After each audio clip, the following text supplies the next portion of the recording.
10 augustus is de oefenwedstrijd tegen Buitenzijl. De eerste competitie.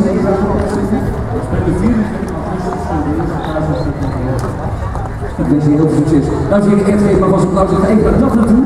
Daphne, ik vind het heel gaaf dat de eindstand gaat doen. Waarom herkennen voor gekozen?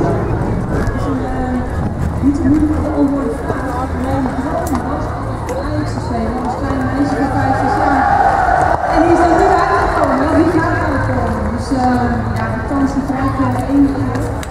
En dan blijf je aan de hand.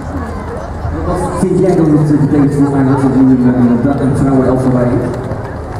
Nou, het is sowieso fantastisch dat Ajax vrouwen heeft. Maar ik denk vooral als ik nu naar de foto kijk en ik zie al die vrouwen en ik zie al die meisjes die nu dezelfde droom kunnen hebben die ik ooit heb gehad. En ja, die is uitgekomen. Die meisjes hebben dezelfde dromen. Tenminste, ik ga ervan uit dat iedereen wil voor Ajax spelen. Dus ja, ze hebben ergens een doel. Als we een mooie voorstelling hebben op YouTube, jouw voorstelling ben je net zo positief of ben je iets zachtjes? Dus dan denk ik van nou, we moeten rustig opbouwen. En mensen die mij kennen, die weten dat ik alleen een spelletjes kan doen. Nou, voetbal is een spelletje. En ik ben ook eigenlijk wel knap. Ja, ik ga altijd alleen voor de winst. Dus en deze mensen staan er allemaal achter, hè? Heel veel succes, geef een groot applaus en dankjewel. Wat willen jullie zeggen? Ik wil zeggen dat onze selectie zich duidelijk. Dames, heren, vrouwen, dankjewel.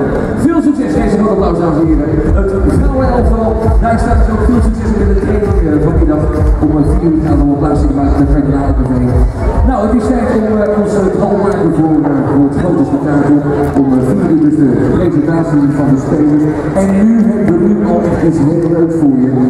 Een man, het is eigenlijk een vriend van het is een vriend van Ajax. En hij gaat voor jullie optreden. Ik zou eigenlijk